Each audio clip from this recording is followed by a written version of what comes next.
O presidente Jair Bolsonaro negou que esteja criando o programa Renda Cidadã de olho na reeleição de 2022. Segundo o presidente, dizem que tudo o que ele faz é pensando na reeleição. Vamos ouvir. Tudo que eu faço diz que eu estou pensando em 22 agora. Se não faço nada, sou omisso. Se faz, estou pensando em 22. Agora, não quero estar no meu lugar. Agora, eu vou fazer o possível para buscar a solução. E digo mais, eu vou para uma máxima militar, né? Eu quero a solução racional, preciso de ajuda no tocante a isso, conselhos, sugestões. Agora, se não aparecer nada, eu vou tomar aquela decisão que o militar toma. Pior que uma decisão mal tomada é uma indecisão. Eu não vou ficar indeciso. O tempo está correndo, está o tic-tac aí correndo. Está chegando janeiro de 21. Precisamos de alternativa para aproximadamente 20 milhões de pessoas que não vão ter o que comer a partir de janeiro do ano que vem. O programa Renda Cidadã é o que pode substituir o Bolsa Família, marca registrada das gestões petistas, também uma das principais bandeiras eleitorais do partido de Lula. Com este assunto, começa agora o grande debate de hoje. Participam comigo as advogadas Verônica Sterma e Gisele Soares. Verônica, bom dia. Bom dia, Daniel. Bom dia, Gisele. Bom dia. A criação do programa Renda Cidadã não tem nada a ver com a eleição de 2022, Gisele? Não tem nada que ver. Nós estamos em 2020, estamos indo já para o último trimestre, para o fim do ano, um ano absolutamente atípico, um ano que já seria desafiador para o Brasil e foi mais ainda, não só para o Brasil, mas para o mundo todo, por conta do coronavírus. Houve esse desafio adicional aos brasileiros. O governo federal não fugiu à sua responsabilidade, colocou todos os seus ministros e colocou o ministro da Economia justamente para viabilizar as possibilidades de financiamento de todos os programas que foram necessários, de todas as verbas e recursos que foram necessários para o combate ao coronavírus. Criou-se o auxílio emergencial. Esse auxílio emergencial, que num primeiro momento foi pago em parcelas de R$600. Esse auxílio emergencial precisou ser reduzido, mas precisou ser estendido. Isso porque, ao longo deste combate do coronavírus, foram descobertos 38 milhões de invisíveis. E agora, o presidente Jair Bolsonaro tem realmente um desafio que é justamente como manter essas pessoas, esses invisíveis que apareceram, que são vulneráveis, que dependem deste valor. Hoje, inclusive, começa a ser pago esse auxílio emergencial adicional no valor de R$300. Como manter essas pessoas, porque esse auxílio termina em dezembro. Então, a partir de janeiro de 2021, precisamos de uma solução. E o presidente ontem fez essa fala muito objetiva, chamou todos à responsabilidade e disse: senhores brasileiros, independentemente de serem do mercado, do Estado ou do terceiro setor, independentemente de serem executivo, legislativo, judiciário, situação ou oposição, nós temos esse desafio. Nós precisamos viabilizar um programa assistencial que abarque essas 10 milhões de pessoas que ficarão à míngua se não receberem, se não continuarem recebendo este auxílio, porque esses 10 milhões de pessoas, elas não estão inseridas no atual Bolsa Família. E é nesse sentido que o presidente disse: eu não irei me furtar a tomar uma decisão. Portanto, parem de me criticar e tragam sugestões, tragam soluções de formas para viabilizarmos o Renda Cidadã, esse programa que vai, então, abarcar todas as pessoas vulneráveis a partir de janeiro de 2021. Verônica Sterma, o Renda Cidadã não mira a reeleição?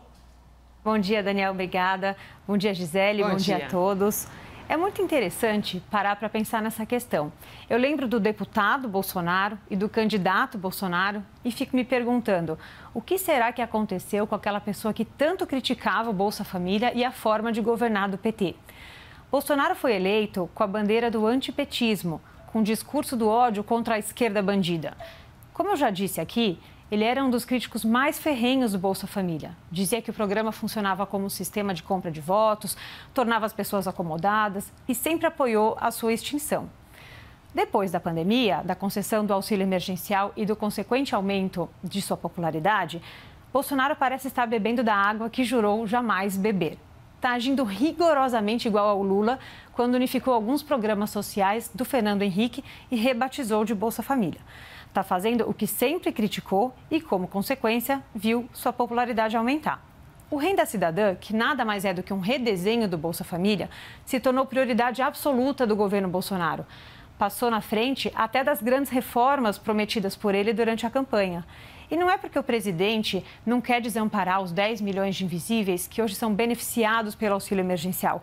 É porque ele sabe que tem uma relação direta entre programas sociais que dão dinheiro para as pessoas e o ganho de votos. Ele sentiu isso na pele.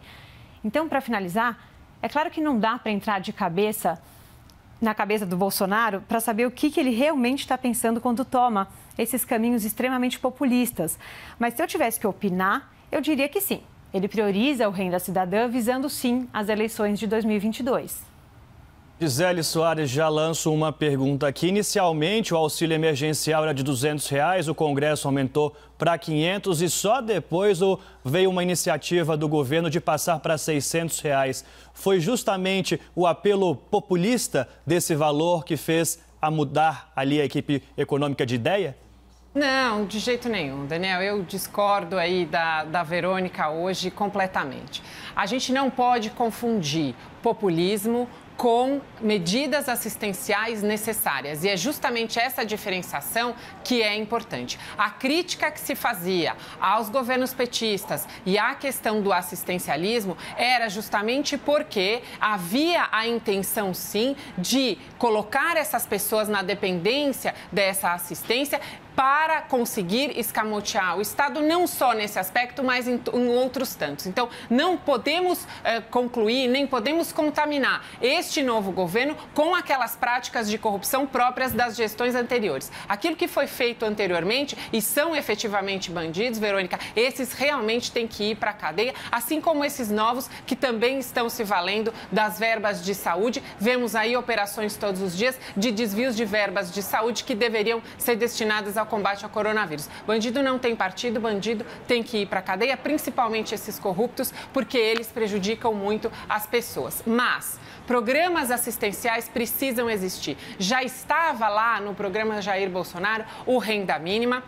Houve uma tentativa, uma proposição do Renda Brasil, que seria um programa maior, que ele acoplaria o Bolsa Família a outros programas assistenciais já existentes para, então, atingir todas essas pessoas. Houve uma negativa do Congresso e agora o presidente volta, então, porque ele não foge da sua responsabilidade e ele diz: precisamos encontrar uma solução. Não adianta fazer críticas nem fazer sugestões de formas de financiamento que não sejam viáveis e sejam céleres o suficiente, porque nós precisamos resolver esse problema para janeiro de 2021.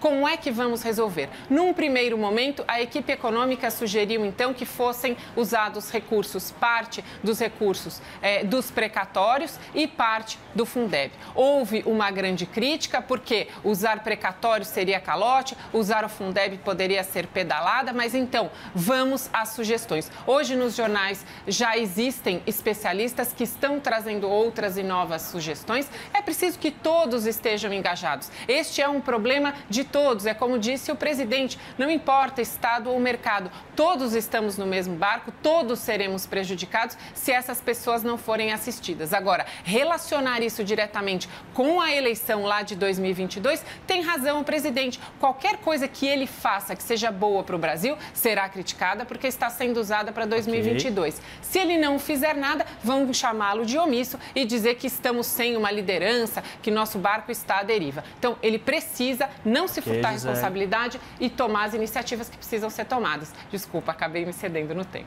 É claro que o presidente sempre vai ter uma resposta, então, uma resposta nesse sentido, de que se ele faz, ele está visando as eleições, e se ele não faz, ele está sendo omisso. Ocorre que, como você mesmo disse, os programas assistenciais, eles precisam existir. Agora, vamos retomar um pouco a trajetória do Bolsonaro enquanto ele estava na Câmara. Eu peguei algumas frases de algumas entrevistas que ele fez, só para a gente ter uma ideia do que ele achava do Bolsa Família.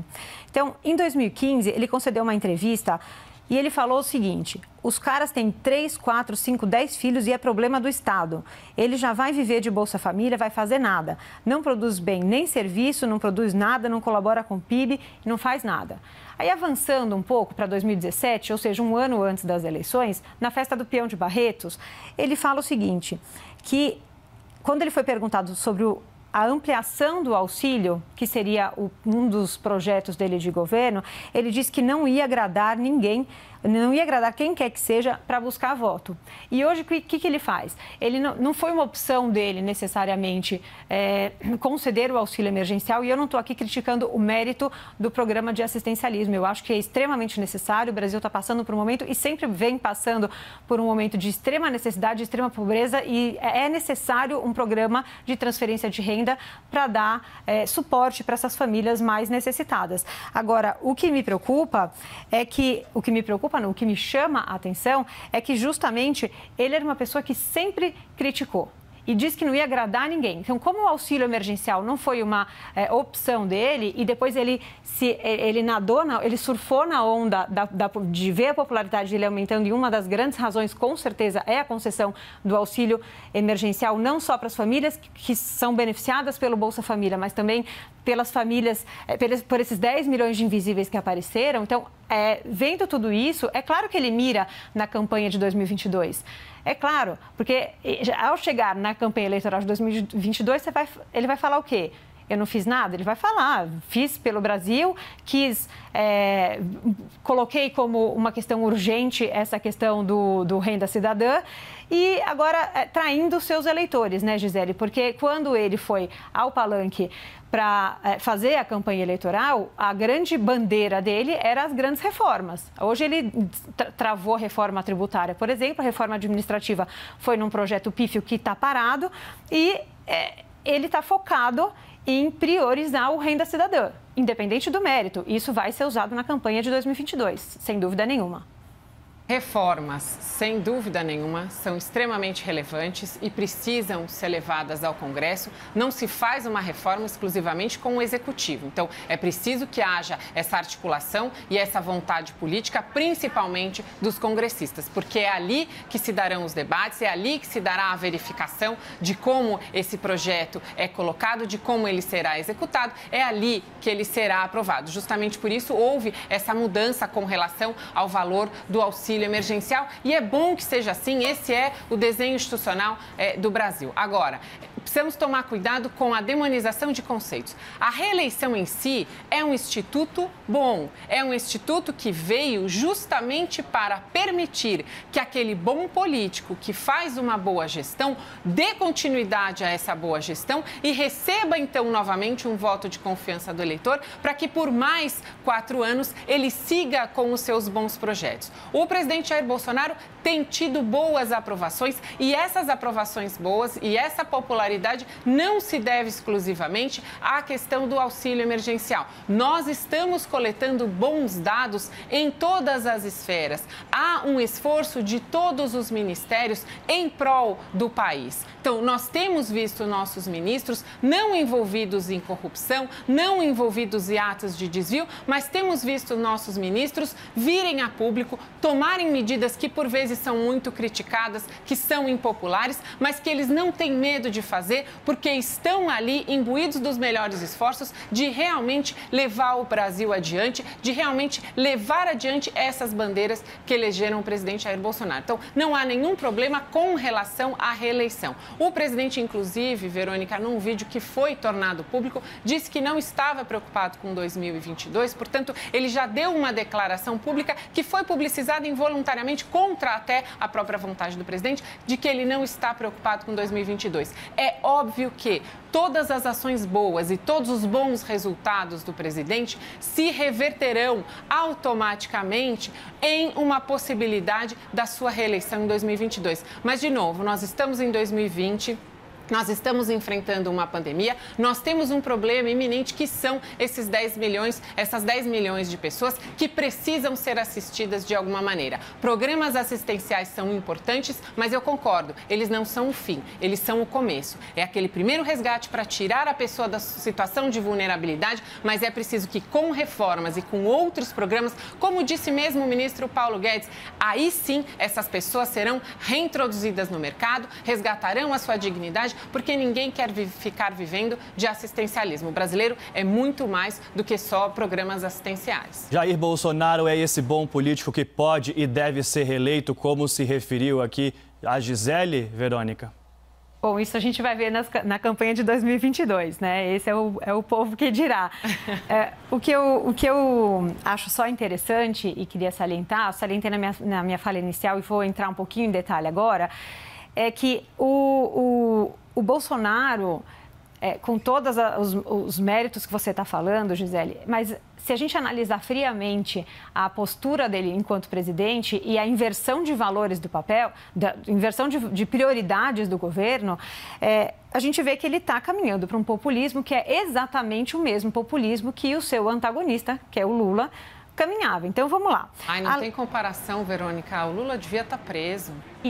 Aí há controvérsias, né, Gisele? Isso depende da análise. A gente vai, se quiser, a gente pode entrar num debate de direito penal e dos motivos pelos quais o Lula foi condenado e se há alguma prova de fato registrada nas sentenças. Mas acho que esse vai fugir um pouco do tema do debate, poderemos debater sobre isso no futuro.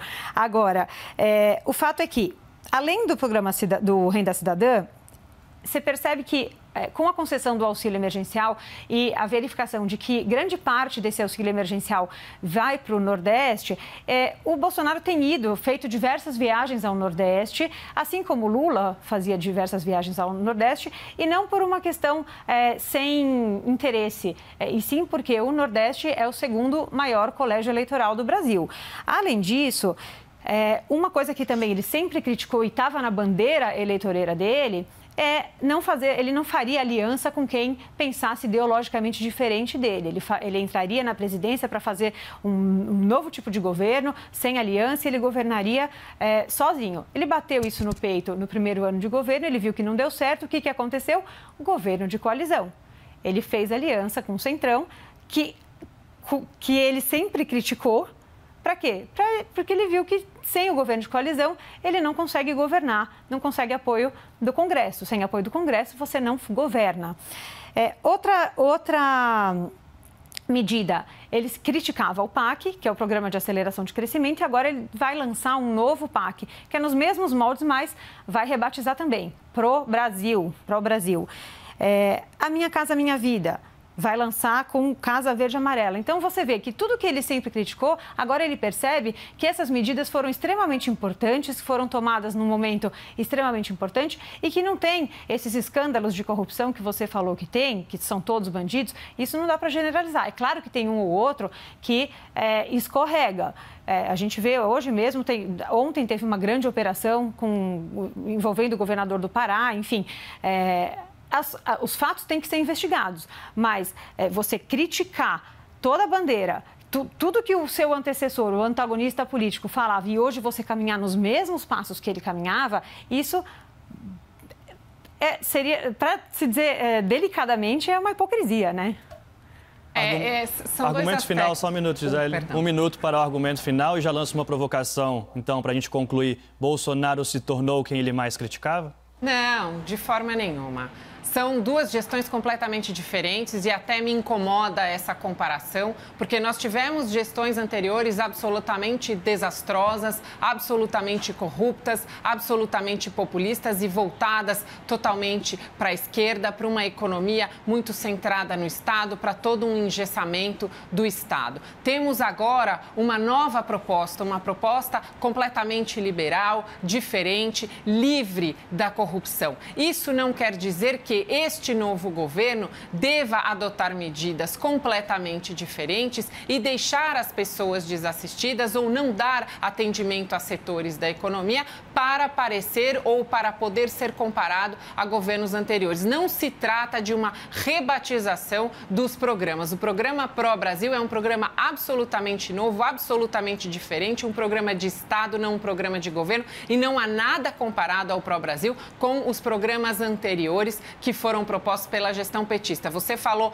no PEC, Verônica, o ministro Tarcísio está inaugurando obras e foi criticado, inclusive, por retomar obras petistas que foram paradas. 33 das 40 que ele inaugurou vinham de PEC, desses PACs, inclusive do PAC de 2017. Então, não há nenhuma comparação possível. Okay. Este é um governo novo, com novas propostas, que inclusive chama todas as pessoas à responsabilidade para contribuírem, Gisele, e para melhorarem.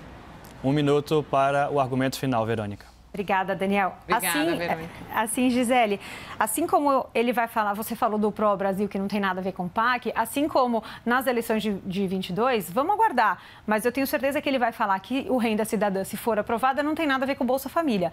Ele rebatiza e ele vai se gabar dos méritos do novo programa dele. É o filho dele. E a partir daí, ele não vai ter nenhuma relação com o Bolsa Família. E todos nós sabemos e estamos de olho nessa inverdade que vai ser dita.